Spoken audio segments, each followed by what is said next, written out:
Hey Abdullah, how's it going, man? Not bad. How are you? Pretty good, man. Thanks for doing this, bro. I appreciate it. How Yeah, are you? very good, very good. It's good to see you, man. Sorry I'm late, man. No worries, dude. It's all good, eh? Sorry, man. It's all good. It's all good. You said you're helping a Thai cyclist. What does that mean? I was going up this. Um, Let me know if the connection's pretty shit, but just let me know if it goes bad. Okay. I was going up the mountain, seeing this poor Thai guy walking his bike down, Yeah. and then I was like, "Oh, you all good?" And then he looked at me, and then he was like, I don't know what he said. He just looked sad. He was just hanging his head all sad and that, and he was walking, and then I like Yeah. zeroed in on his back tire and it was flat. So I was like, oh fuck. So I pulled over and I thought, okay. And then I was like, he didn't speak English, and I was like, Yeah. I fixed his back tire for him. And then we lost some parts and they were falling over into the bush. And then eventually we were struggling to work out how to put his bike back together, but then eventually Right. we worked it out. So he was so happy. That's good. He was so happy. Yeah. He was like taking photos and he was trying to pay me. And Oh, nice, dude. That's like your good deed for the day. bro, honestly, I felt like when I left there, I felt like I feel like if I get anything from Thailand, it was that exact moment. I feel like I Wow. come all the way to Thailand for that one moment. That's beautiful, dude. That's You know karma, what I man. mean? I was like, with Yeah. all the training in the world, but just this helping that guy, I don't know, man. It Yeah. felt nice. It was like destiny. It was just meant to be, you know. Yeah, and it was key because I was starting to feel good too, and I haven't felt good since I got here. So I wanted to keep going, but then I was like, oh Yeah. fuck, I got to help this guy. Did you just get there in Thailand? I got here last Thursday, so almost a week. Yeah. Okay. Yeah. By the way, I Mm. had to ask you something. So, a few years Talk- ago, I DM'd you. I asked you something. I just wanted to like revisit that and get your opinion on it. Sure, So man. I asked you what the key to enlightenment was. I think this was like 2015. Oh my god, what did I say, man? Don't. You told me rice and soy sauce. Do you still stand by that answer, or has there been like a change in your philosophy on that, or what do you think? I do like rice and soy sauce, man. Yeah. So It that's depends, like honestly, like seriously, that actual question, or I don't know. Was I trying to be funny, man? I don't even know. yeah. I don't know. I was But probably trying to be funny, yeah. but I do like rice and soy sauce. Yeah, man. Because I remember I first saw you like on a Matt Ogus video like way back in the day, Oh yes. and then I don't know, I just kind of like started following you, went down a rabbit hole, and then I was like, damn, this guy's like into like spiritual shit and stuff too, Mm, and then I guess I became a fan of yours, so I've been following you for a while. I So appreciate it, man. yeah, man. And then you've been in all this like ultra marathon like cycling type of stuff. Mm. How'd you get into that whole world? You were into like the bodybuilding at first, right? It's kind of like a 180 in some Well, ways. what happened was I got over bodybuilding, man. Yeah. I didn't start to hate it, but I just do you lift? Have you bodybuilding? Have you ever done it? I mean, I used to lift more. I wouldn't say I'm like bodybuilding, but How obsessed were you? um, I mean, I did like a test cycle, so Okay. I was like a little bit So in there. that kind of makes me a little bit obsessed enough to do a test cycle. Yeah, right. It's kind of unusual. It's not really like it's not really like Was it mainstream good? behavior. Yeah, it was fun, but it's that shit's bad for you, man. I was like, Honestly, I I kind couldn't. of done a cycle.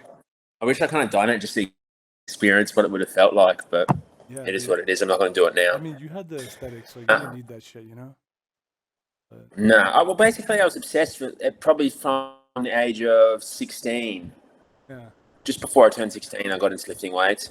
Probably almost for like 10 years, I was really like, I was hyper obsessed for the first like 5, 6 years. yeah, And then I just kind of I fell out of love with it. I just thought, it just put me in this place where I wasn't enjoying my time, man. You're always hungry, or you're always in a food coma, or you're starving. And then, I was really struggling to sleep because it was just stressing me out so much. So it kind of spiraled me into this negative cycle for so many years. yeah. But I never stopped training Kind of because, the obsessiveness of it, would you say? Like it just yeah, kind of just the unhealthy? obsessiveness of it, and just completely wrapping up my whole identity in lifting weights. So Yeah, when I started not to like lifting weights, it was a pretty simple equation. I was like, okay, I'm not liking lifting weights, but I am lifting weights. So if I don't like doing this, then who am I? And then that really just yeah, didn't really know how to deal with that when I was like a 20-year-old. So that sent me spiraling, but I never stopped training because I thought, I don't know, something inside of me was like, don't stop training, just keep training. Yeah. You can still train and do this. And I got a lot out of that, just training, even though I didn't want to train for so long. So I Yeah, did it's that. like built your mindset maybe. Yeah, it really helped me mentally. I want to say it helped. Later on, it helped me mentally, but at the time, it was tough.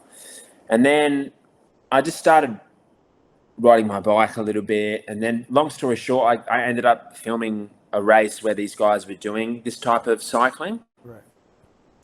And then that's when I was exposed to it, and then that's when I got into it. I was like, oh fuck, Uh-huh. they were, staying up all night. They were staying up all night, riding their bike all night, and eating a lot of food. And I thought to myself, well, I can do all those things Yeah. because I had a bodybuilding background, so I was like, Yeah. I know how to binge. I know how to binge eat. I hadn't slept. I didn't know how to sleep properly. I still was struggling to sleep, so I was like, I kind of stay up. I stay up all night anyway. Yeah, man, that's something that really like drew me to your vlogs because I had struggled with like insomnia in the past. So I thought that was really interesting that you struggled with that too. You know. Sorry, I didn't mean to like interject. No, it's terrible, man. Yeah, it's the worst, dude. And so I mean, I actually like kind of got some comfort out of that. You know, like listening to you hearing you talk about like how you deal with it and navigate that, and you know, because I was like, oh, that was just like a me thing, but it was cool to see like this guy I look up to going through. You all good now? Shit. Yeah, man, I'm doing good now. This was like way back, like good, man. 10 years ago or some shit. You know. It's fun. It's shit. It's a good experience once you get through it. Yeah, for sure. It builds character, I guess you could say. Definitely makes you tough, man. But I mean, that's interesting that you're talking about like, okay, so you got off the whole bodybuilding kick, and then you got into the ultra marathon, or well, you got into the cycling at first, right? Yeah, it was like, the honestly, yeah. like, It's not what you're cycling. describing like sounds kind of like hell to me. Like why was that interesting to you? You know, like these guys are like riding the bike all day, like. It's not like it was it Like piqued my interest. taste, I imagine, It piqued right? my interest, like, because I was like, the food, the non-sleep, and the cycling. That piqued my interest because I thought I can do those things. Right. I felt like I had a unique skill set in those three things. Exactly. Not really the cycling, but this type of cycling is quite slow. So I thought, well, I can ride at these speeds, you know. Yeah. So that's really what kind of pulled me in. And then what kept me in was like, okay, how do you become better at this? Like, how do you kind of make this, I don't want to say easy, but I want to say tolerable or manageable. But my question is like, what, like, was there an end goal for you, or you just like you got kind of into the whole subculture of it, or you made friends there, or I'm trying to wrap my head around, because it seems like kind of a masochistic thing, you know, like I really admire it, but I'm just trying to wrap my head around why would you put yourself through all that, you know? I think for the first few years, I was just trying to prove myself, man. Yeah. Okay. You know what I mean? Like it was just like, I was just trying to, it was all of that wrapped up in one. You know, it was like exciting to me. It was new to me. Like, new aspects of training were exciting to me. I was trying to prove myself in that space also. And I was doing that for a while. So that's kind of what propelled me for the first few years, you know, just really standard stuff. You go into a competition, you're just trying to prove yourself. You're trying to win. You're trying, just really basic. And then it kind of, over time, it kind of changes because it almost becomes harder to keep doing it because you're realizing, like, I don't need to do this anymore. Yeah. You know, like, I'm not questioning whether or not I can ride these distances. You can. Yeah. And then it's diminishing returns each year. You put in more effort, you get only a tiny bit better. So it changes over time. Yeah. Do you feel like you get a lot of like life lessons from it? Like, do you feel like the difficulty of that is kind of like a microcosm of life? I know you talk a lot about like, what does it mean to endure, you know, like in a like metaphorical way or something. You definitely do, man. You definitely do. Yeah. And it's just like being in a little chamber. I don't know, what's the word I'm saying? Time capsule. I don't know, where you're spending so much time on your own for so many weeks, you know, even if you just train for 3 months or 4 months plus the event, you're getting hundreds of hours of exposure to your own self with nothing really in between that for a long time. Yeah, you might have music and scenery and that, but it gets hard enough to the point where it's just really raw and it's just you. So, you know, let's just say like that alone time is a catalyst for some aspect of self-realization, right? It just is in general, no matter what you're doing. Well, you're getting all those hours in a short, condensed period of time. So you might get those hours in like a 2-year period or something. Like if I say to you, how many years is it going to take for you to get 300 hours by yourself? Like really by yourself, you know? Like focus. It might take a long time, you know? It's like Dragon Ball Z, like you're in the hyperbolic time chamber. That's exactly the word I'm looking for. Literally. So you might get that in like, you know, you get more than that because you get like 250 hours in a couple of weeks or 15 days or 16 days or something, you know, plus the training. So you're in that hyperbolic time chamber. And basically, I just feel like that's what produces all the benefit. Yeah. Interesting. Yeah, man. Yeah. That's really interesting to pick your brain about it because it's like, it's just, it's so outside like what the average person's like living like, you know?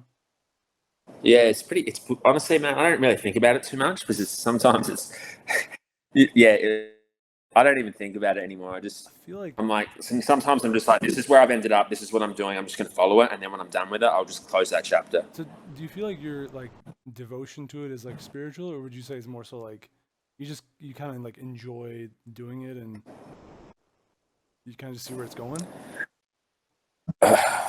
Enjoy. I don't know if you would use the word enjoy. I guess I find enjoyment in the whole process. Yeah. Day to day, I enjoy. There's a lot of things I enjoy about it, but it's not necessarily the bike, if that makes sense. You know, I enjoy I enjoy the structure. I enjoy setting up. It's almost like you're a scientist. I enjoy that aspect. Going, okay, I'm coming up with this hypothesis. I want to see if this works. I'm going to go test it.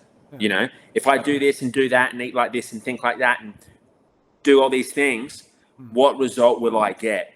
And that's really cool to me. And especially because it's such an obscure sport, you really have to think outside the box because it's not just like, there's so many factors at play and a lot of them aren't like, you can't just go online and think how to become more mentally resilient. You know, there's not going to be a program for that. You can't ask there might be some like motivational video, just like harden the fuck up or something, you know, but really when you're out there in trenches, that doesn't really work. So there's that aspect of it that is enjoyable to me. It's like a unique experience. There's only one way to find out, basically. Yes. So there's many aspects that are enjoyable, and it's not necessarily the bike. The bike probably is the least enjoyable part of it for me. So it's like a psychological journey, kind of? Honestly, bro, I enjoy sitting on the toilet in the morning, but before I ride more than I like riding. Oh, wow. I thought you were going to say after. No, before. Just like that feeling of just being like, this is what I'm doing today. This is what my intentions are. This is what I'm setting out to do. That, to me, that exact moment in the toilet, when the coffee's hitting me in the toilet, is more enjoyable than the riding, hands down. Interesting. I would do the whole training just for that exact moment in the toilet. Wow. I swear to God. Oh, I guess that's why you're interesting, man. Well, it's just so nice. Every day you're coming back and you're thinking to yourself, what you get to sit on the toilet, the caffeine's hitting you. Yeah. And you're thinking to yourself, what are my intentions today? What am I stretching towards? And then you get to look back and think, oh, that's what I was thinking on that day. And that's what I was thinking a year ago. And that's what I was thinking 6 months ago. And all these things I've kind of moved towards them. I think there's something satisfying about that. Yeah, I get that. I understand that. That's cool. And then like, sorry if I'm like looking away for a second. I have like a little bit of notes here. I'm not like being a dickhead looking at my phone or something. No, sorry, I'm stretching my head, man. Oh, no, you're good, man. You're good. Just. Yeah. You know, on that note, stretching, you mentioned, like, do you get injured? What do you do about injuries? You know, it's such an intense, physical endeavor. I've had some injuries myself, so I'm like curious about that. Yeah. You get kind of overuse injuries, but they're not crazy traumatic injuries like they're like micro tears and strains and you know like inflammation, and you might get something that will chronically inflame for like a month, like your Achilles just inflamed for like a month, and you're just like what the one side, and it's just the most annoying thing. That's funny you mentioned that. Yeah, and you're just like, this is shit. It's just like so stiff. And then sometimes it just goes, and you're like, what the fuck is this? Like it's more painful to walk than it is to ride. So you get all these like weird inflammation things, and naturally the more you ride, sometimes you ride lopsided and you get tired. So then you do all these funny things. But injuries, I wouldn't say they're massive injuries. It's just kind of overuse stuff. Yeah. Because I hear about like David Goggins and stuff. Like I hear like crazy stories. Like He talks about like pissing blood and like shitting himself and stuff. Like, have you experienced that kind of stuff? Is that normal in the kind of like ultra endurance type of stuff, or I don't know, man. like running on broken feet? No, like piss. You get into. You have moments of just excruciating pain. That's true, and that can happen. Is it all the time? No, but there are moments there of it when you're on an event that is so. You're on the absolute limit of pain, but it's not what you think. It's not like, oh, you're huffing and puffing and like, oh, my legs are burning. It's more like like almost like, have you ever driven? You're almost about to fall asleep, and it's really hard to stay awake. Yeah. And that's like there's a certain pain. There's a pain associated. I don't know if pain's the right word, but it's really like hard. It's kind of like that. And then throw on top, you might get like nerve pain and these weird like shooting pains around your body from just like holding onto the handlebars, and that's kind of what I'm talking about. But pissing blood, I mean, you can piss blood 2 hour ride if your seat's shit and you're sitting on it wrong from just the pressure. So it's not really, but it's. I don't think you should. I think if you train and that, and if the more you train, the more fit you are, the better chances you have of not having to shit blood and piss blood and. Yeah, that's cool. Like if you don't train, you just go straight into it. Yeah, you're gonna have that. You know, you're gonna have. So like when you are like in like like in the belly of the beast, so to speak, like going through all that stuff. I mean, not that stuff specifically, but just whatever it is. You talk about nerve pain or just deep into the event. Like, what's like your psychological process like at that time? Like, what is that like? Is there like is it because you almost kind of speak of it a little bit fondly, like it's not all bad. It's not as bad as you'd think or something once you're there, maybe? Or there's several factors there, man. Number one, you're in like an event. You know what I mean? You're in an event. Right. So naturally, like if you were experiencing that level of pain, like on a ride, you would probably stop for a bit. You'd you'd probably pack it up for the day of that being there. So you're on. How do you get through it, man? Honestly, it's more so. The simple answer is you just keep going. But it's more about, you're building on this kind of, in that moment, you flex a muscle that you've been working on for a long time. That's the only way I can say it.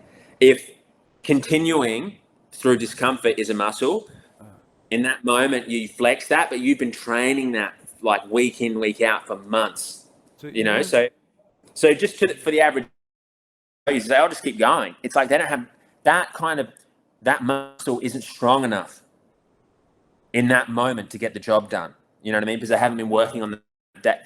Their training hasn't taken them to the places where they've developed that muscle, or they haven't trained long enough. There's a structural error, if you know what I'm saying, in the prep. But if you're prepping and you're taking yourself, you're really on that threshold of like difficulty, which is quite hard in the sense. What I mean by that is like, some days it's really challenging and other days it's okay, and then it's really challenging again, and not so much physically, just mentally. You're constantly working on that muscle, so when the time comes, you're that I'm just going to keep going through this is strong enough to get you through. Okay.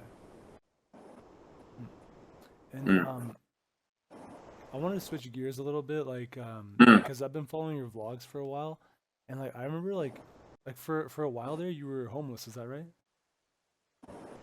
No. Okay, or maybe you were backpacking through. I don't know what I was doing. I was definitely like minimalist or something. No, maybe minimalist, not homeless, but. Oh, okay. I misunderstood. No. My bad. Sorry. Not anyone homeless, but I feel bad if my mum was watching and she was like, "You're telling people you're homeless now." Okay. I was like, damn, this guy's just going on all these crazy adventures, like. No, it's still not. Fortunately, that's not an adventure I've had to do, man. Yeah. Okay. Cool. Yeah, man. But like, are you training for an event like coming up, or what do you have going on? Like I'm going to Europe. I got a race in 8 weeks across Europe, man. Yeah. Okay. So, pretty intimidating, at least. But that's my next race. Yeah.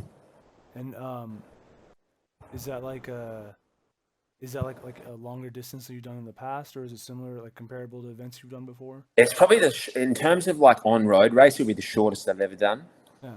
So it'll probably be about 4,000 kilometers. So but it's not really. It doesn't really make that big of a difference. It just means it's. It's still the same, man. Just a few more days shorter, really. Yeah. That's all it is. Wow. Okay. So you're cycling for like days on end, huh? Well, it's a strategy thing, man. You're trying to. Ideally, your goal is to be, not your goal, but I mean, like ideally in my head when I think about it, you want to be quick enough so that you can cover the distance that you would like to per day, whilst being able to eat and rest enough to do it again the next day. But there's no really days per se. It's just you're just in this cycle of just like riding a certain distance, eating, riding a certain distance, eating, and then when you need to rest a little bit, resting. But then it's a balancing act because you're trying to rest enough to be able to go fast enough to do the distance. Otherwise, you just get slow because you get so tired. Yeah. Okay. And then, so back on the topic of injuries, I know you said like, you kind of get a lot of overuse injuries. But like, what's your like philosophy on injuries? You know what I'm saying? Because I mean, like to do such a like extreme like endurance event, like it's like I imagine you have like a pretty like solid mentality on how you cope with that, how you train around it. Because I mean, I imagine it could be kind of like a mind fuck. Like you're training for this shit, and then like there's this like kind of a speed bump in the road, so to speak, with Yeah. like your injury. It kind of derails your plans a little bit. At least because I've experienced that a little bit in the past. So I'm just curious, like your wisdom on that. Yeah, I know what you're saying. Well, ideally, man. Ideally, I think that even for myself, like, yeah, it's shit when you have something that's hindering your training. Yeah. But you can't really do anything about it other than like, okay, practically you look at it and go, okay, what might be causing this? Is it something, the way I'm sitting on the bike? Is my bike fit? Is it my training volume? There's so many, you address that right first. Yeah. And then I think that the only way to really navigate it and help yourself is to really probably look at it and think, this is probably the same with everything in the whole training cycle, because it's quite a long time. A lot of stuff happens. You just assume the position that everything is happening to benefit your performance, which is so injury, not injury, anything that comes up, you're just thinking, okay, this is here to benefit me. It's like part of the training. It's part of the training. So if it's like an inflamed Achilles, then you're like, okay, unfortunately, you think, okay, at the start, you're kind of like bummed out, but then you think, okay, you start kind of questioning, okay, maybe this is here to help me. Why is it here to help me? What do I need to learn from this? What am I going to change? What's going to make me improve? Maybe my bike fit wasn't the best before. Maybe this has happened so I can change it. So on the event, I'll be faster. So you just get into that mindset of just like, oh, this is here to benefit me. Let's work out. And sometimes you don't understand why it's there to benefit you for quite a long time. But then 9 times out of 10, I would say after you work out why. So you focus on like what you can control and like what like try to figure out what went wrong. Yeah, that's it. And sometimes you can't work it out, man. Yeah. But you just have to, there's just this massive trust element where do it. You just got to trust it. I know it's 100% guaranteed ever, and you just got to. Nothing. It's just this massive element of trust, and that's hard to. Sometimes that's hard to do. When everything's kind of looking the opposite way, and you're just, it's what I mean. You're just going, no, I just need to trust it. Because you're having those. I guess it's a practice, man, because you're training on these months, right? And you're having those moments on the toilet where you're setting your intentions. So this is what I'm intending to do. And you're really diverting a lot of energy into your intentions daily. So that when anything happens that comes up, well, you go, this is where I'm moving towards. And you're trusting that your life is moving in this direction that you're intending it to move towards. So that if anything comes into your little vortex, then you're thinking, well, this is where I'm going. So this must be helping me go that way, because I know I'm going this way. Yeah. I know it might be hard for me to explain. No, I think what I'm you're saying, like, it's like you might have kind of speed bumps in the road, but like you have a trajectory at the end of the day, and you kind of know where like you're going in that direction, even if you're not perfectly going on the path you thought you were going. You had to deal with this bullshit that came along. Yes. And it's a trust thing. You're just trusting that you're trusting your intentions, and you're trusting that process of setting those and working towards those daily is taking you where you want to go, so that anything that comes into your path is just a part of that. So that's a trust thing, I think. And do you feel like that has taught you about life as well? Because I feel like you're giving me like deep wisdom about life right now. I just Like, think I the mean, intention. I don't yeah. know what it is, bro. Something about the intention setting. I tell you what, I feel like it's like a cheat code. Yeah. I tell you what, I'm telling you, it's a cheat code, and I think that it's something that, like, you know, I used to hear people talk about, and, like, you know, but I think once you're in the rhythm of doing that daily for an extended period of time, in great detail, you can kind of look back and kind of go, oh fuck, like this seems to be a prime moving force in my life here. You know, it seems to be a prime moving force in my life. Like something metaphysical, perhaps. Yes, like a part of the it's like a metaphysical fucking equation. You know, Yeah. it's a metaphysical code. You like, and it feel like when you set those intentions daily, you're tapping into that, you're cracking that code major. That, like, it almost as real as, you know, like gravity. In terms, so it's one of that's. But it's like, maybe it's like something. Words. It's like something you got to experience. It's not some shit you could like learn in a textbook, right? And is that maybe why you like these intense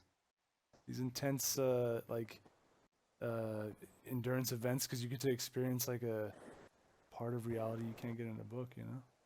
Yeah, you can't, and it's exciting, man. It's just there's some aspect that's just exciting, and, you know, you put all of this work in, and time and energy and effort, and then the day comes, and yeah, it's just a magical moment. You know, it's just a magical moment.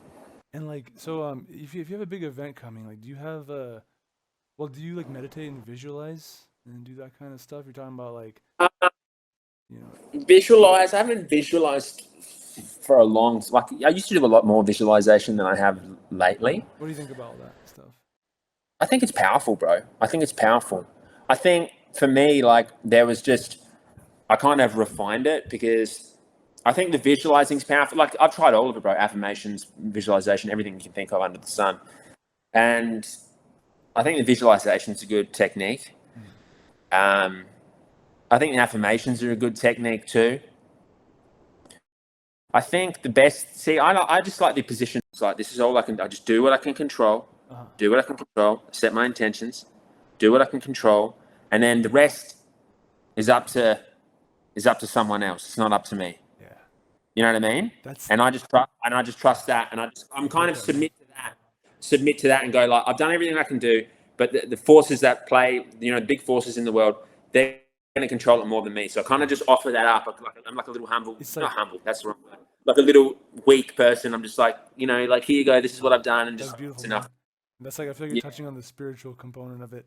And it's But like, it's not like an affirmation, like, I am the fastest athlete in the whole world. That kind of felt fraudulent to me. yeah. That felt fraudulent to me. Something about it felt really contrived, because I'm like, well, I didn't know. Honestly, I was like, well, I don't think I am, but I'm not just going to write this shit down. Right. But I think there's a way you can do it that really, for me, I found a way to do it that really kind of fits into what my beliefs about reality, and that felt a lot more in alignment with them, you know? Yeah. So, and like, so what exactly is like your way of doing it? Like, can you walk me through it? Like, do you have a process? Like, let's say a big event's coming up. Like, how do you get your mental right? I mean, besides the training itself. Yeah. Well, I think, bro, it starts a lot. I think it starts a long time before even the training for the event. Before the training, it starts when you're training, but you don't even know you're training for the event. That's when it starts. Because I know it's hard to conceptualize, but, like, there's a point in time when you're training. This aircon, bro, I'll tell you what. It's on a timer, bro. I don't know. It's cooked. But I'm not going to go talk to them downstairs because they'll laugh at me. Anyway, there's a point in your training where you're training, but you don't even know you're training. That's when it starts. And then after that, you kind of conjure up the idea, I might do an event. And then you start kind of moving with that intention, like, okay, I might start exercising a bit harder. And then you train. So it starts a long, long, long way back in time. And then, you know, you're just training, and you're probably meditating more than you are training.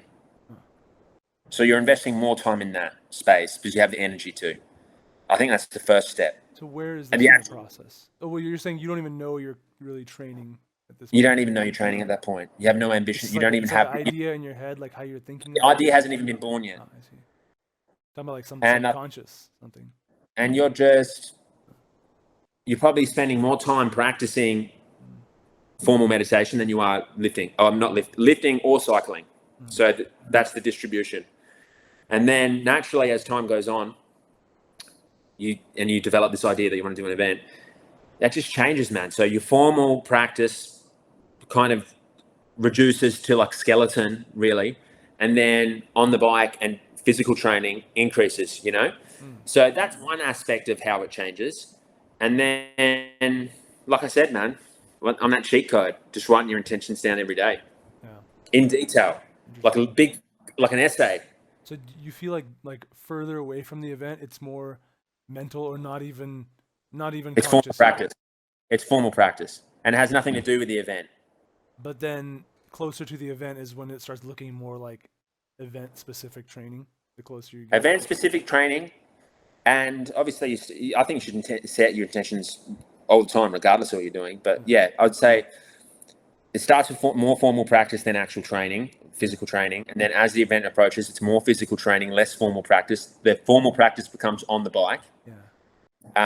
And then just continuing with setting your intentions. And then I think that's a pretty good approach. Yeah. It's really interesting to hear you talk about your mentality and your process about it, because I feel like it's so universal and you can apply it to so many disciplines, you know? Like, like me personally, I like singing, and I'm trying to like learn some guitar and everything. And That's I like awesome. performing as well, and I feel like there's a lot of parallels. You know, you got like a show coming up, you know, and you know, it's like you just put in the work you can do, like what's in your power to control, and 100. there's the higher power, right? That just is gonna control at the day of the event, whatever is gonna happen is gonna happen. I think you gotta just relax at some point. You just relax. At a certain point, you just trust what you've done, and you know that in your heart you've done it to the best of your ability, and then you can't do anything. I think to act as if you can control more than that is just arrogance. It's delusional. You really probably for me, it's like you're not understanding the codes correctly. Yeah. You know what I mean? You're not understanding how. Well, I don't know how it works, but in my view of how it works, I'm like, you're not actually understanding how it works here. You think you can control what's about to go down. You can't. It's just like and it's just the more you try and tighten that grip, the more painful it becomes, man. You become more neurotic, you become more stressed out, and it has a negative impact on you physically and mentally. So, you know, you just, when it's time to do your training in that, you just do it to the best of your ability, and then you just release it, man. And then just ask for help. Yeah. So it's like your job is just to do your small part in the process, and let God do the rest, basically. Basically, yeah, man. To not beat around the bush, that's exactly what it is. Yeah. Okay. And then, by the way, when did you become a vegan? Oh, maybe 6 years ago. And you're still going strong, right? Yeah. A lot stronger than when I started, for sure. Yeah. And like, was that for like ethical reasons, like performance reasons? At the start, it wasn't. It wasn't ethical reasons, but as time went on, it became about ethical reasons, for sure. Tell me about that. Like, what does it mean to you? What does it mean to me, man? I just, quite simply, what it means to me is I just don't feel comfortable consuming dead animals. You know, it's just, I feel like that. I feel like it's like a suppression. I feel like the act of doing that is just like, it's just suppressing my fucking self. You know what I mean?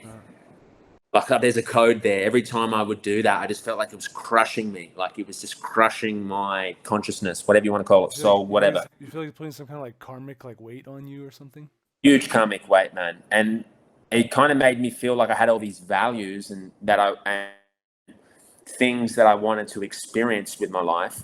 And I felt like I felt like a hypocrite, bro, because I was like trying to become better in a lot of things, and I just felt like there was this constant block, like this constant weight on me by what I ate, especially because I was aware of how animals were treated. Yeah. So yeah, it changed my life, man, for the better, for sure. Yeah. Cool. Do you feel like that's really important to like live in a consistent way and like try to eliminate like cognitive dissonance in your life? I think so, man. I think so, because you just feel so free, man. Yeah. You feel so free. Especially that hypocrite feeling is the worst feeling that you ever feel. you know, as in like not walking your own talk or living in alignment with your own values. It's like you're suffocating yourself. It's terrible. It's different if you don't give a shit. You know what I mean? And you're just like, I don't give a fuck. I know, and this is my choice and whatever. That's different. But I wasn't like that. I almost feel like when that happens, when people just don't give a shit, it's like almost like they're so far gone that they become numb to like the shit that they're doing to themselves. I don't think they truly know, man, what. Or I don't even know either. It's almost like maybe it's like a gift to have that level of guilt and awareness. Like, you know, I'm not standing by my principles here, or something's off here. You know, because if you don't feel that at all, it's like you're just fucking completely off the deep end. Yeah, 100%, man. You're just like that part of you's just been crushed so many times. It's just like you can't even hear it anymore. Yeah. It's just like a little echo. You know what I mean? Like, stop. You can't even hear your own self going, bro. What the fuck are you up to? Yeah, bro. I mean, I can't help but think about like what's going on in the Middle East right now. You know? I know. Like yeah, it's terrible. Talking about like people not standing by principles and you know, just putting like, you know, money and resources above everything. I know, you know, it's terrible what's going on in the Middle East, but it's for the first time. It feels like it's for the first time that it's become mass exposure to the world. That's probably the only benefit. I think so. So I've never seen so many people talk about it. Yeah, me neither. And I think that's incredible. And like, they were getting fucked on before, man. Yeah. You know, so what were they meant? Like, I don't want to say it's a good thing because it's not a good thing, but at the same time, they've never had this much exposure. So it's kind of like, wow. Yeah, it's like there's a you just hope that something to happen. I think something will happen, man. Yeah. It's already happened in the sense that the public view of Israel is just crushed. Yeah. Just crushed. Yeah, as in, I almost feel they wouldn't like, as in, yeah, I don't think anyone even would say they're from Israel anymore in public, man. Yeah. And it's like, I mean, because it's crazy for them to even like just deny that it's a genocide and just play these like semantic games, you know, when it's like, and okay, we're back on. Okay, sorry, but you know, and then in the same like breath, you just scroll on your feed and you see these like terrible atrocities going on in Gaza. Right, honestly, you know, and it's like and then you see this guy in a suit. You see this guy in a suit like trying to like make the bottom line like better, and it's like, what's going on, bro? Like it's like you ever see the movie They Live? Where he, like, no. He puts like the glasses on, or he takes the glasses off. No, he puts the glasses on and he sees the world as it really is. And it's like really fucked up. Anyway, yes. I just feel like that's a metaphor for like some of the way like politics works. And the difference is with it now is social media. Yeah. Is that you can't lie because it's just the media is distributed so easily and everyone's got access to it on these massive pages. Mm-hmm. So, you know, they can say whatever they want. People know, man. Yeah. People, and they're just honestly, sometimes I get so pissed off. I'm like, it's such victim. There's just like this biggest victim mentality. You know, like, oh poor me. You know, like, oh my god, like on October the 7th, people flew over with their mate fucking it's like, whatever. Listen, man, like, it's like you just want to shake them. Like, listen, I understand there's like politics and like geopolitics and strategy, and shit, but it's like maybe like if the only way to like stop the bad guys, you got to kill like fucking tens of thousands of kids or some shit, like maybe that's not the right option. Like maybe with all your resources and intellect and everything you have, you should come up with a better plan. I feel like that's a clear sign that you're going in the wrong direction, but it's like it's just frustrating, you know. It's frustrating. The victim mentality is frustrating. The kind of like anytime someone would critique anyone from Israel, oh, you're anti-Semitic, oh, the Holocaust, oh, crazy. You know what I mean? We were slaves in Egypt for fucking 400 years or whatever. Oh, Moses, oh, you know, they may as well go back that time. You know what I mean? We were in the desert, wandering in the desert, and then Moses went up on the hill, and then, you know what I mean? And then it's like we had the cow. It's like, listen, man, I don't want bad stuff to happen to your ancestors, like whatever. Like, but like, can we talk about bad stuff happening right now as well? Like, you can't just like gaslight and like change the subject whenever we're talking about like some real shit's going on right now and talk about a tragedy that happened a long time ago. Like, I'm sorry, but I feel like right now has more priority than a long time ago, you know? I don't know, like anti-Semitic, I don't think so. That's you're just gaslighting people. That would never be accepted by anyone, anyone else to do that wouldn't be acceptable, man. It wouldn't be acceptable. So at this point, if you justified what was happening in Gaza and then was saying, oh, be fucking anti-Semitic, that's just stupidity, man. It's just absolute stupidity. So I think the world is now more aware of what's going on, Yeah. and obviously they're way more sympathetic to the cause. And we'll just see what happens, man. Yeah, man. We'll see what happens. I mean, I don't know what's going to happen because it's just fucking outrageous how long it's been going on for. Yeah, this feels like just, man, the past, like, since COVID, ever since, like, the world's just been like a crazy place, you know? Yeah, I know, man. A lot of shit's getting real. I don't know. I mean, I just hope that now I'm just thinking, well, maybe it's just got to get better or worse before it gets better. That's really the only mentality. Like it's I think part of the cycle, you know? Well, it's gotten so bad that now no one can deny it anymore. Yeah. You know, it's not like you can deny it. People watching can deny it. They see videos of babies getting blown up and dudes with their legs blown off, and then Israel. I don't know what they're saying. And but then there's all that shit with like the international court of the UN. Like they're like issuing arrest warrants for like Netanyahu and like all these people. It's not going to do shit. They don't even care what they say.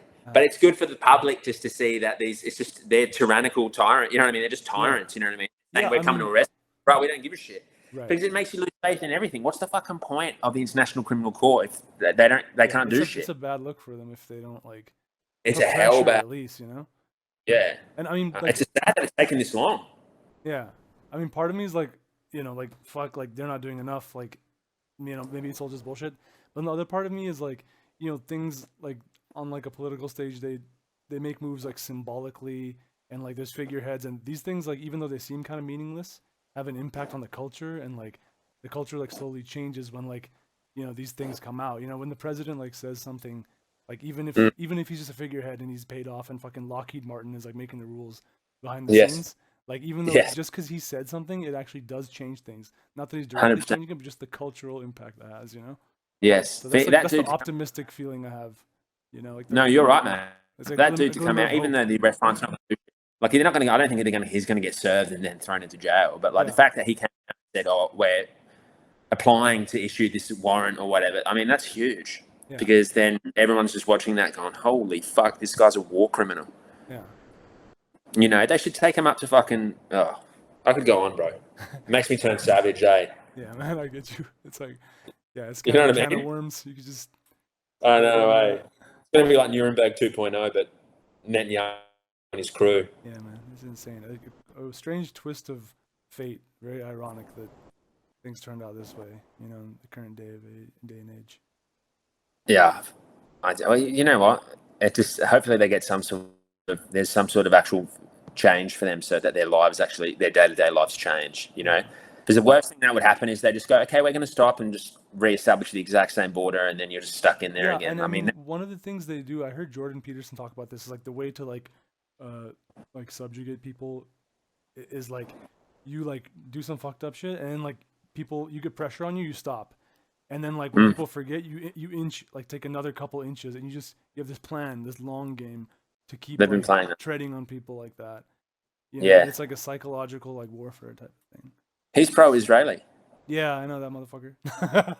Yeah, I know. It's shit because it's crazy because I looked up to him a lot, you know, and it's just, and I know people aren't perfect, and they, you know, you can't just take like the nuggets from people, you know, you can learn from even your enemy, you know. He's got gold, bro. He's got gold, but he's also got shit too in there. Yeah, like that's I shit. Feel like he's like kind of like chilling, or you know, he's got his interests and his and his team, whatever. But he's like, doesn't mean he's kind of like decides everything he said is not right. No, exactly. But he on this one issue, like he's kind of like decides to be like willfully blind, or I don't know if he even sees it. Maybe he's just so entrenched in like, you know, his community and like whatever. Like, you know, he has people like in his corner, or whatever. They're probably all like that. So you're right. Hey, who gives a shit, man? Anyway. Yeah. He's still got some good stuff to say, but I'm not. Yeah, and it's that's the tricky thing is you got to just take the good with the bad, you know. That's with people with life, I guess. Yeah, it's just shit to see. Like, I guess the hard thing is it's, you know, usually you take the good and the bad with like when it comes to matters of less importance. Yeah, you're right. This is. You know what I'm saying? It's like someone saying, I don't agree with that philosophy, or I agree with this philosophy. It's easy for you to be like, oh, take the good without the bad. But then when it comes to this type of matter, it's like having a friend who's like, no, I'm for it, bro. Yeah. You know, like imagine having your best mate. That, man. I love you. Don't like, say that. Yeah, it's like your best mate or, you know, your partner's just like, no, I'm actually... Not you too. You know, that's what I like when Jordan Peterson... It's going to be hard for you.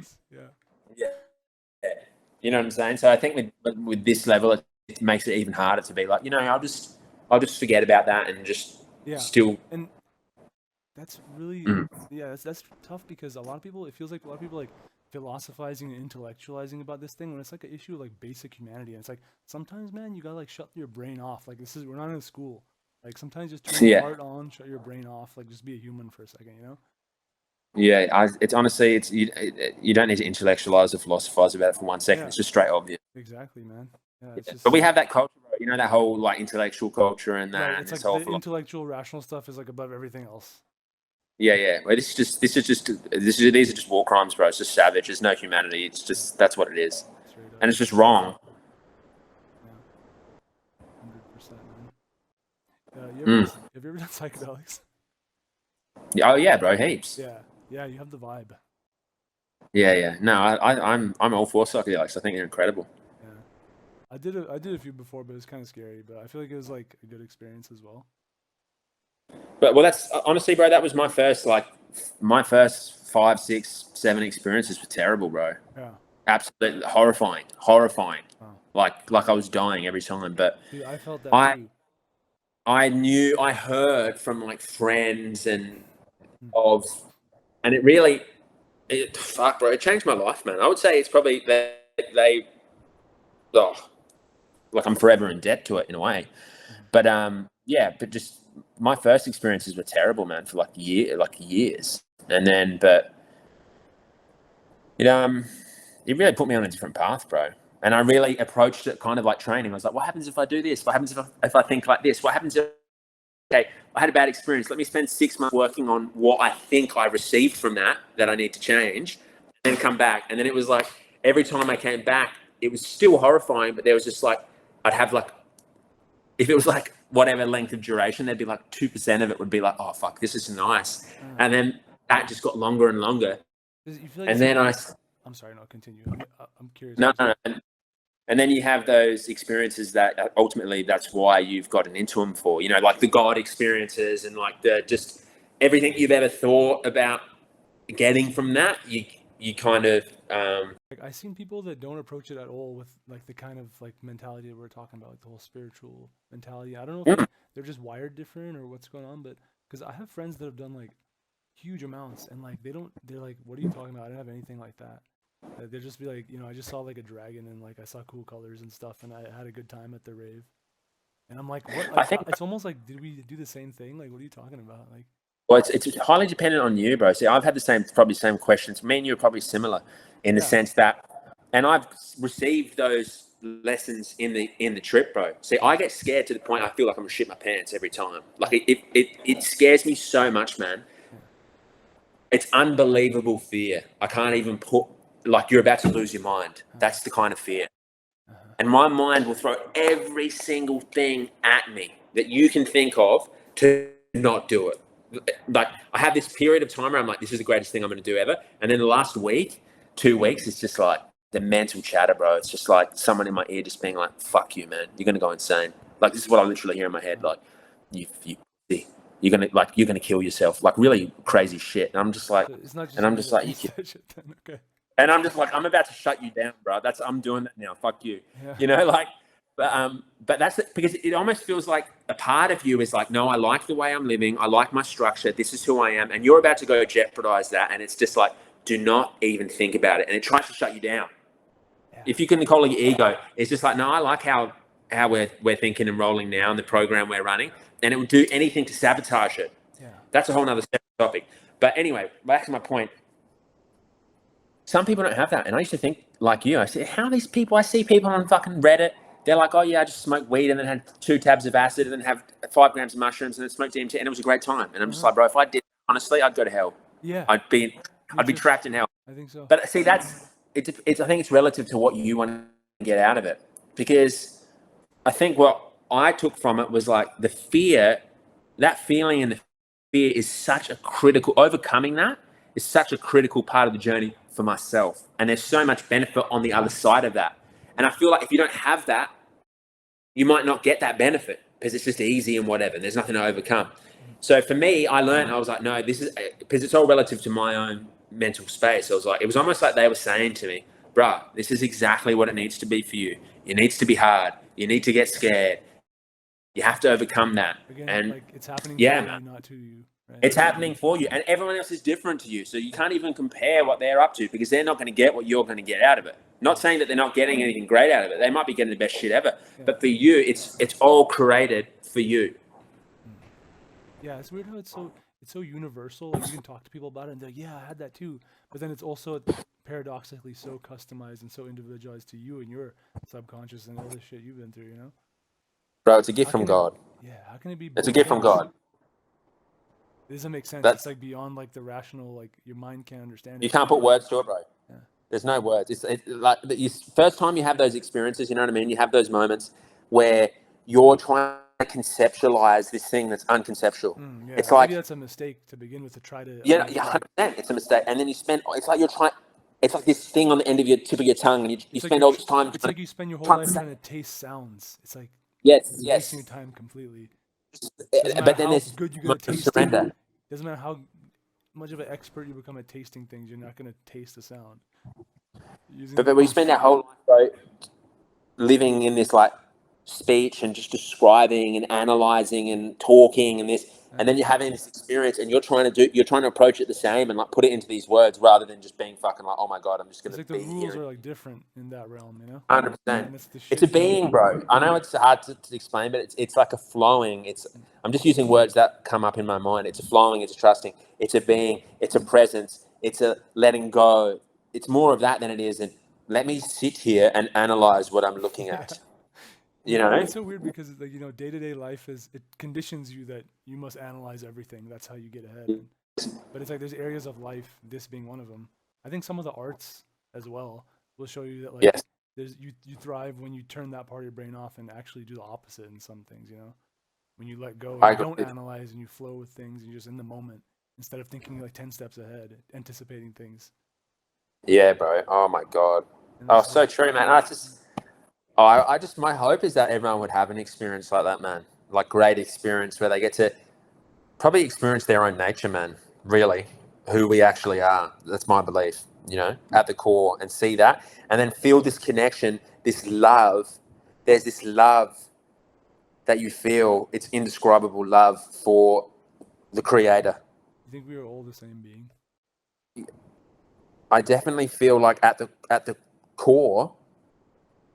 I definitely feel like at the core, it's just one consciousness, you know what I mean? But then it's like you have this base level of consciousness that it's not conditioned by your physical experience, you know what I mean? And then it's like out of this base layer of consciousness emerges, you, me, and it just gets filtered, you know what I mean? It's like different expressions of the same, like universal. Of the same thing.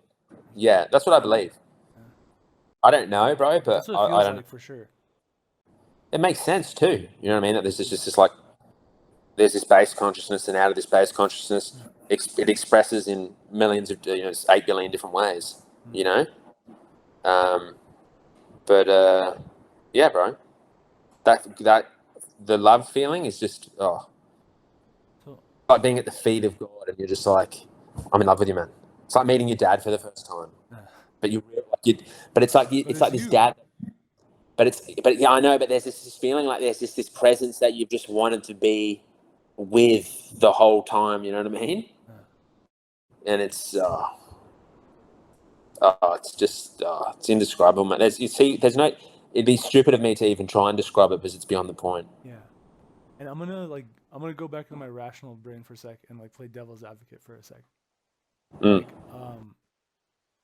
So I do feel that, like what you're saying, and I've experienced that. But then sometimes I think, right, and I don't know if this is even in disagreement with what we were just talking about, but that like I don't know if a lot of people they seek ego death, like their goal is like kill the ego, but then sometimes I wonder, like, is ego like a vehicle to navigate this dimension? Is it necessary? Like, should we not be trying to like remove it? Like, is this kind of a neurotic thing? You see I think so, bro. It just gets so, it like grips so much of their life, like they're just like, I gotta be the best like ego destroyer ever, Well, I don't know, bro. I just feel like everything, this is the way this is our life, you know what I mean? We have names, we navigate the world through a sense of self, you know, and how the world sees us. You know what I mean? Mm. You called me by my name, and you got in contact with me through a profile with my name. It wasn't just like infinite being, you know what I mean, or just like nothing. You know, it was a name, and so I think that it's a navigational tool, and I don't think it's bad, bro. I don't think it's a bad thing. I think you can have you can possess qualities that aren't beneficial to other people and yourself, but like I'm trying to find something that's so terrible about it, you know? Yeah. Because there still are people that operate in the world, conventionally speaking, and they have names, you know, and they have jobs, and they're compassionate, and they're great people that are giving and caring and selfless. You know what I'm saying? Yeah. But they still have it that, like, if you think, when I think ego, I don't think negative. I think, okay, you can look at, I think if you're looking at it from a negative perspective, then yeah, go ahead, kill all those negative qualities. But if you're looking at it from a perspective of like, no, this is just a navigational tool in the world. People have names, they have bodies, Like they have identifying with the self. identifying with the self. Yeah, that's fine. There's nothing inherently wrong with that. Yeah. But I think it's kind of get tricky to explain. But yeah, I think it's fine having all those things, and I think it's fine I think it's perfectly fine. Having negative qualities and shit qualities and being a monster is a completely different story, bro. It's a completely different story. Do you feel And like we all have a little bit of a monster in us? Like the shadow or whatever, like to use like psychology terms. Like bro. Like can we really even get rid of that, or is it just a matter of like being in balance with everything? You know what I mean? I don't know, bro, but there's definitely like darker aspects of ourselves. That's for sure. Yeah, all you have to do is just observe yourself for like fucking 1 hour or a day. You know what I mean? You can clearly see aspects of yourself that you don't like, or you know that aren't beneficial to the world. You know, so I think it's up to the individual probably what they believe in, whether it's to crush those, to deal with them, to do whatever. I don't even know, man. Yeah, man. I mean, I feel like just like we were talking about, like, you know, like ego not necessarily being a bad thing. I feel like it's like you've been like living your whole life like staring at your hand, like not aware that there's like other body parts. Like the ego, it's like not like the hand or the ego is bad, so to speak. It's just there's other things going on that you weren't paying attention to. Maybe that's like what the psychedelics can show you. And Bro, I 100%. feel like some people like Zooming out. yeah, and the point is not like the thing that you were focusing on was bad. It's just like there's more than just the thing you were focusing on. That's kind of See, bro. See, that's honestly that was really good, a great way of explaining it. And I think you're right, because we're saying that's not inherently bad, but if you're completely trapped in that, and then to top it off, you have all these negative qualities in that, and that's you. Then yeah, that becomes an issue, I think. But like you said, like you have these experiences or whatever, or you change your view and you zoom out a little bit, and you see that there's all these aspects. You know what I mean? Yeah. And I think that's cool.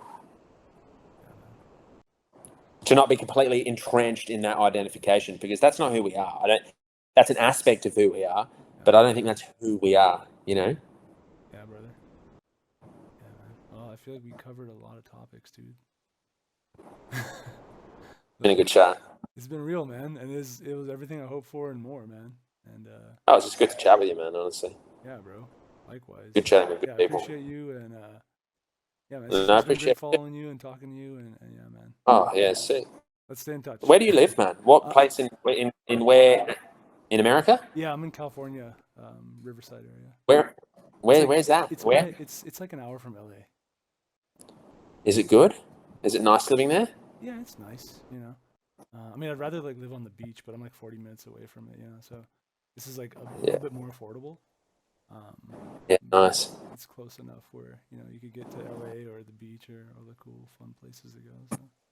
I love America, man. I think it's a cool place. Yeah. What do you like about it? I think I'm just brainwashed, bro, from watching movies. You know what I'm saying? Yeah. Like, I don't know. There's just, I don't know. I think coming from Australia, there's just something about it, man. It's just so, it's definitely different to Australia. Put it that way. Yeah. It's just big, and there's something so like outrageous about it, man. Like just like the novelty of everything when you're there is just ridiculous. Like I would even just enjoy going to the gas station, man. and just sitting there thinking, what coffee I'm going to have today? There's like 15 different flavors of black coffee. Yeah. Oh, with no calories, eh? And I'd be like, okay, which one I'm going to have? Just stupid shit like that. I'd be like, this is crazy. And I think the inner bit of America, I think the countryside's incredible, man. Like when you start getting to Idaho, Wyoming, Kansas, all those Colorado, I think that's incredible. Have you like ridden through the whole country? Yeah. Okay. That's when I saw them. And I think not until I did. When I did that, honestly, it changed my whole view of America. I just thought this is the greatest fucking place. I felt like American pride, bro. Wow. Like when I seen people go like America's the greatest country in the world, I felt like that for like a month after. I was like, wow. It totally is. That's awesome, dude. And people were so kind and friendly, bro. I didn't say my name was Abdullah. You know what I mean? I wasn't saying that when I was in those fucking Appalachia and shit. I wasn't saying that. It was weird, man. I just didn't feel comfortable saying it. Yeah. But I'm sure I could have, man. People were hell nice. Yeah. Well, that's good. That's reassuring. That reminds me of you know the singer Mike Posner? No. He did this thing where he walked across America. And he said it was like a life-changing experience. Like just on foot, just fucking like walked across the whole country. That's a big walk. Yeah. Bro, it's a shame if you're American, you haven't done that trip, that drive or something. That's a shame. Yeah, you think so? It's incredible, bro. It's incredible. I would go back and drive it or ride it very slowly in a heartbeat. Yeah, I gotta try it more for sure, man. Oh, it's like combining Europe, Australia, and obviously America all in one. Just in one place. Yeah. You got the big mountains. You got those flat roads. You got like all these crazy different states. I mean, the only bit that was hard was like towards the end, though, really like east, like Kentucky, and that was more hard just because I was getting chased by dogs and cars and caravans, and it was a bit bizarre. That's crazy. Like, yeah, but were you scared when the dogs were chasing you? I was tired, man. So I wasn't scared because I was so tired. Too tired to think. I was more so just, I was tired. I was scared of getting even more. I was scared of getting shocked more than the dog. You know what I mean? I was sick of getting I was sick of just riding, and then just out of nowhere, there's like these crazy dogs, 3 of them trying to get me, and I was like, fuck! Like that was just so like someone just jolting your heart rate every 5 minutes. Oh fuck! Yeah. But it kept it interesting. Do you think like you know how you said like you well I said that I brought it up, but you know how you struggled with like insomnia at one point in your life? Do you feel like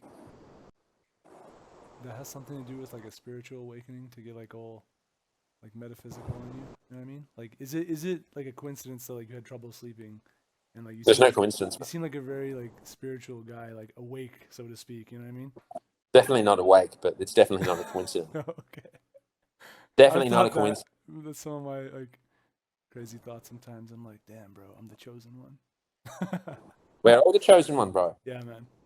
I don't think anyone specifically is the chosen one, because then you start fucking merging into Israel territory. Yeah. Oh, yeah. You're right, man.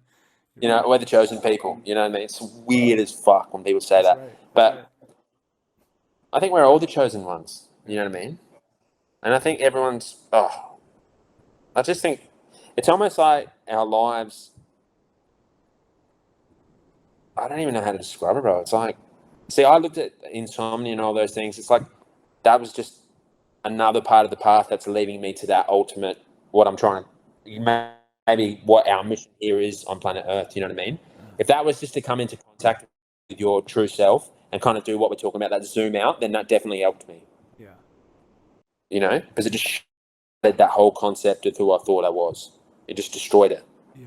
I remember for me, it happened like when I was 16, it hit me bad. Like, yeah, it was such a shock because like, you take these things for granted, like, oh, of course, I'm gonna put my head on the pillow and just fucking go to sleep, you know? And it's like, what the fuck? Like, that's a fucking ripoff. Like, you tell me, like, that thing gets taken away from you sometimes. Like, just learning that for the first time, you know? Like, you're just a kid. I know. And it's like, so, what like, kind of bullshit is that? It's like being tortured, bro. And it's really hard to, like, explain to someone because they can't wrap their head around what that would feel like. Yeah. But it's like literally feels like you're being tortured. But yeah. happy you're not going through it anymore. Thank you. Yeah, man. I think back then it was just like kind of a lot of things changing, and I mean, being a teenager and everything is, I guess it can be kind of like a confusing time of your life, So I think it's just a bunch of things at once. But I think it's there's a lot of benefit in it, man. I think definitely for me, just in closing on that, I just think that if anything did anything to me, it highlighted to me the kind of like the primacy, I don't even know what I'm trying to say. Role of the strength of your mind. I just thought that was incredible. Yeah. That was an incredible to experience that, because I was like, shit, I'm tired as fuck. No amount of training I'm doing or whatever can put me out, because my mind was just engaged, just active. And I just thought, obviously later on, you realize, I was like, wow, this thing is powerful, bro. Yeah. You realize there's this incredible power within you. Yeah. That is strong enough to really to keep you up, to keep you up when your body wants to go to bed to survive. It doesn't make sense. Like that's part of your survival. It doesn't make sense. It's like my physical body here, its goal is to stay alive and reproduce. And it's so frustrating, but it kind of gives you a glimpse into like it gives you a glimpse of this power of the mind that it's like, okay, we are completely overriding that right now, and we're keeping you up. Sometimes you can, for some reason, your mind, your spirit, whatever it is, like sometimes it just decides like survival isn't important, I mean, like reproduction is the obvious one where it seems to like overpower in our mind, like it seems to take more priority than survival sometimes. But and that's why I think part of what you do is so amazing, like going these crazy endurance events, because it's like you don't need to do that at all. You could just like eat Twinkies all day, and you'd survive just fine. But like you're it's like kind of like self-actualization. Like you decided to, you have such a strong intention that you're overriding all of these instincts to not do that, and like just with the knowledge that you're going to get something transcendent at the end of it, I imagine. I mean, I don't mean to put words in your mouth, but that's you going, yeah, you're right. You're right. I'm gonna remember that.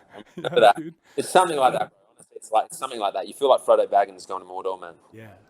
I feel like I got little glimpses of that, it feels like that's what it is, and I think, like you said, it's a self-actualization thing, and it's just a path that, like any other path, whether it be singing or whatever, just a path you go on to ultimately you're ending up in the same place, getting the same thing from it.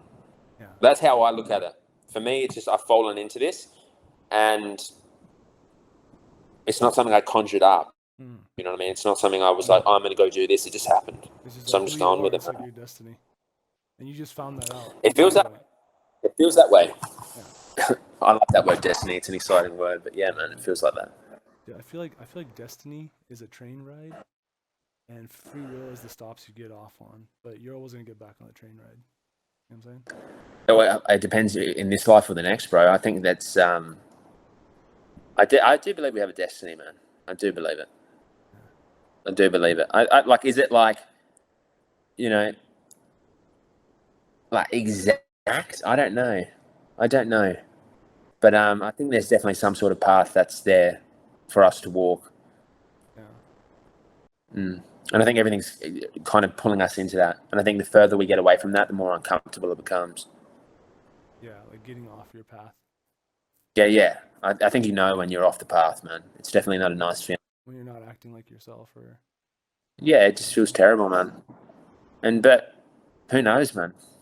We'll see, bro. Hopefully we can catch up in the next life and go, oh, yeah, we're kind of close. Yeah. We're kind of, or just completely, hopefully we have some sort of memory of it. And like, oh, we were completely off. Or maybe we'll just like pop out of the fucking like DMT trip that we were taking as aliens, and we're like, that shit was crazy, bro. I was a human. Like, I had like... For all that time, and you're like, shit, it's only been 5 minutes, but for that whole week, like, I felt like I had a whole life. Yeah, dude, I was like this old like guy, and I was like, I lived for like 70, 80 years. Like, yeah, I got sad, and I'd get happy, and then I'd get sad again, and then anxious, and then oh, fuck, man, it's crazy. Yeah. I mean, I hope so. Yeah, I feel like that shit's possible for sure. You could just be like, right, I hope so. Something's gonna happen. Yeah. I don't know what's gonna. We didn't materialize out of fucking thin air, man. It wasn't like these two things had sex in space and then just everything came out. I don't believe that. I'm sure I do in some way, but like something had to set this whole thing in motion, man. I don't know what it was. What do you think it was? God? I know you don't know, but I do believe God's real, man. yeah, I think so too. But I don't think it's, I don't think it's like white Jesus. Yeah. I don't believe that, Mm-hmm. But like God, this omnipresent, powerful being, Mm-hmm. I do believe in. Yeah. I feel like it's like we have like the like biblical stories and the Abrahamic religions and all these different traditions and everything. Yeah. And I feel like we're all trying to get at the same thing, but maybe we can't like fit Yes. it in our rational human brains. And like we all have like a different way we tell the story, but we're trying to explain the same thing through like metaphors and stories and all this stuff. Yeah. And man. See, the great thing is that psychedelics feel like they kind of bring you close to experiencing some aspect of that divine nature, and show you in a real physical, like a real tangible way. Ultimately, that there's no words to describe it. I think that's the I took from it, those experiences the most. That the only way you can describe it is by saying that you can't describe it. So the way it's almost like the comprehension of it is by understanding that you can't comprehend it. Like it's just it's beyond. It's like you don't have the tools, you don't have the hardware to be able to explain this thing. And you just know like you got to do certain things in accordance with like this higher like truth, and it's not about like your rational faculties. It's like just like maybe a feeling or like life experiences you've had. You know to stay on a certain path, and it'll just be better for you and everyone around you, I guess. Oh, I think it's incredible, man. I think I'm excited, man. I'm not excited. Like, obviously, I enjoy my life and that, but I just think that's an exciting. I just think, you've heard of Pascal's wager? Yes. Yeah. I feel like it's like that. You know what I mean? To get to the end of your life and to have not even spent an ounce, like a minute of your time investing into what we're talking about. I think that's a stupid risk. Yeah. And I'm excited for it, bro. In a way. Yeah. I mean, that's a good way to be. It's not like we have a choice, we're on the roller coaster either way, so you might as well enjoy it. Enjoy the ride. Yeah. Oh, definitely, man. And I think that's an art, man. That's like the art of living, And I think that there's so many experiences. I think there's so many experiences open to us, man, that we've cut ourselves off from because we're just so close-minded. You know what I mean? We're so close-minded that we don't even stretch out. We close ourselves off to like probably the most enjoyable experiences that we'll ever have, or the most transformational experiences that we'll ever have. And then most of the time we just inherit beliefs we don't even know what and you ask why, and they're just like, well, that's because fucking God said so. And you're like, oh, cool. Well, now I believe in God. Or like sometimes like people will like project like their own like fears and insecurities onto you and tell you like you ought to feel that way too, and you just kind of start feeling that way just being around them. It's like subconscious. It's like in every tradition. It's such a shame. It's in every tradition. Yeah. In every tradition, with like Arab families, Asian families, every single culture, that just happens, man. And it's just like, it's a shame because it kind of misrepresents the religion in its essence, and that's terrible because then you start to conflate, what these people with the religion itself. You start to say, oh, that's the religion, but they're not. Right. That's just people. So. Are you Muslim? Yeah. Yeah, me too. But it's one of those. It's one of those things. Yeah. Like, it's one of those things, man. Like, if I sat down in front of some sheikh or whatever, he'd be like, "No, you're not." Yeah. Because you don't tick all these boxes. My cousin tells me music is haram. So I don't know if that's true, but I'm like, I fucking love music, bro. Don't tell me that shit. Bro, I don't think, like, honestly, that's what I'm saying. Someone could be like, you say you're Muslim and that, be like, you listen to music. What are you doing listening to music? You know what I mean? You're not giving your monthly charity every month, or you're not doing this, you're not doing that. You can't be Muslim. You can't do that. You haven't prayed 5 times every day. So it's kind of like I refrain from even saying anything about it because it's kind of But I mean, it's like you have a right to claim it. It's like yours just as much as anyone else's, and I feel like it's like the way I see it is like this is like how I express like my sense of like awe and wonder and like I don't like know and just humility. Like the way I express it is through like being Muslim, So if it doesn't look like how someone else is doing it, like sorry, but I'm just doing my best, you know. Yeah, I don't even get. Yeah, I don't care. It's between you and God, man. Like I've never been people cherry picking and be like, you don't do this, you don't do that. I don't see the point in that. Yeah. I can't even see how that would be beneficial for your own practice. Yeah. To look at someone and be like, oh, you're not a Muslim, or you're not a Buddhist, or you're not a Christian. I don't can see how that'd be beneficial. I feel like it's missing the point. And I think the only thing that really kind of was hard for me is like, Mm. not hard for me. Yeah, I think. See, I grew up in a Muslim household, Mm. and that was great. That was great. I learned, and that's kind of my destiny. That's kind of what I was born into. So I'm grateful for it. Mm. But I don't know what I'm trying to say. I just think that like when I looked at the religion at a young age, I just saw it was a lot of talk. It was more talk than it was practice, Mm. and that wasn't my family. My family was different, but Mm. I just think as a whole, when I looked at it, it was a lot. It felt like it was missing that element. It was just like, okay, you pray 5 times a day, but then you're a monster in between every single prayer. Yeah.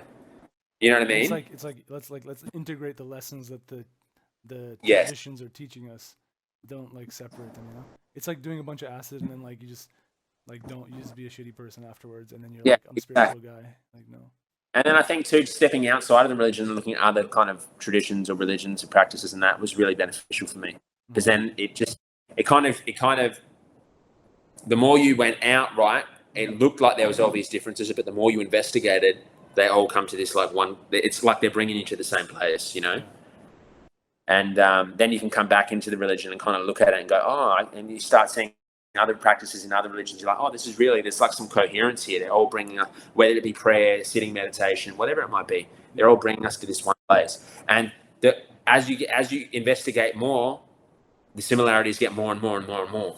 Mm. But from the outside, yeah, you think it looks different. But the more you investigate, it's like all roads lead to the same place. That's kind of just like the difference between like people, you know. Like we all feel like we're different people, but maybe at the root we're like the same consciousness, you know. I think so, bro. I think the human. It's not hard for people to connect because as soon as people share with each other honestly, it's just like humans are like, oh my god, you like me. Yeah. Like it's so easy, you know what I mean? You just say one honest thing about your life, and then everyone's like, oh fuck, I experienced that. I feel like so much of the world's like hypnotized or being like mind controlled into like a lower consciousness, you know? Bro, it is, and it's like. It is, man, because you look at your own life and you think, oh, how am I being conditioned? How am I being? And it's like the music, the TV, it's what you watch, it's everything. It's just, it's either squashing or lifting up, and I think we're just conditioned. It's seeping in constantly. It's like, like your diet is not just your food, it's like your environment, Everything. what you consume, like the content. So. Yeah, and I think we're conditioned, man, willingly and unwillingly. I mean, unwillingly in the sense that, you walk down the street and you're exposed to this like external environment. It's just like tits and ass and alcohol, drugs and whatever. It's like just it's like I feel like there's like dishonesty and manipulation, like just the baseline level of it. It's like flashing at us, and like it's just kind of accepted. Yeah, but it's not good. It's not beneficial for us. It's not beneficial, like, and it could be. They could have more beneficial programs running, man. Like if they were running programs to condition us and that, it's like someone could choose to have more beneficial ones that would uplift us, and someone could sit there and be like, look, we're just going to change this a little bit because statistically this will make them happier. This will make them flourish a bit more.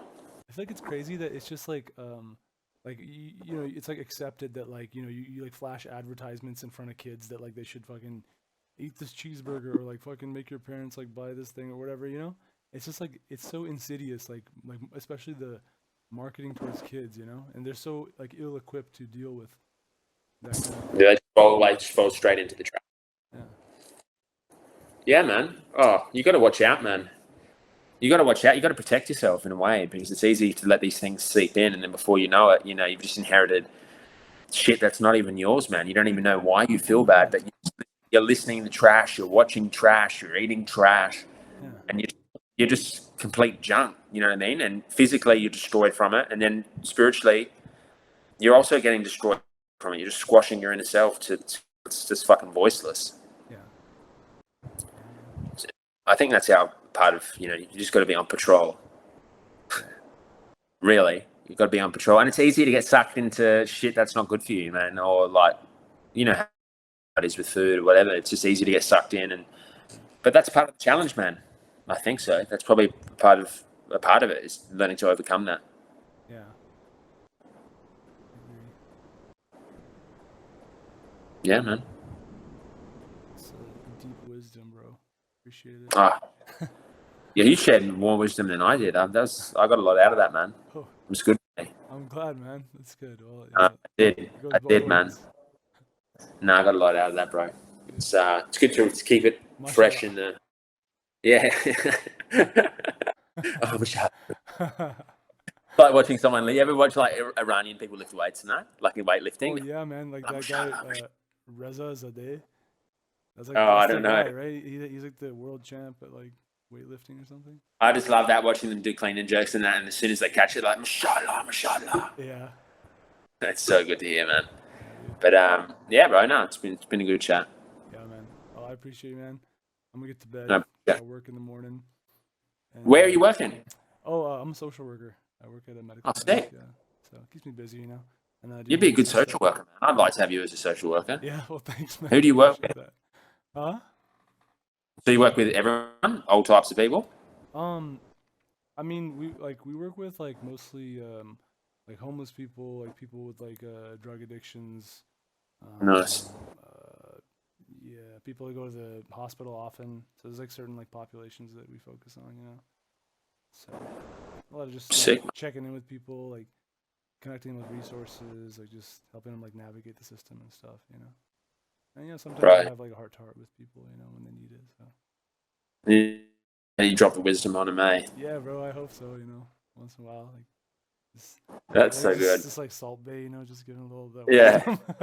It's cool that you're in a position that you can share what you obviously know a lot. So it's cool that you can share that with them. Some people aren't even exposed to any of the ideas that you even mentioned, man. They're not even fortunate enough to be in a place to even have that come across in their life. Yeah. Thank you, man. Yeah, I try to just.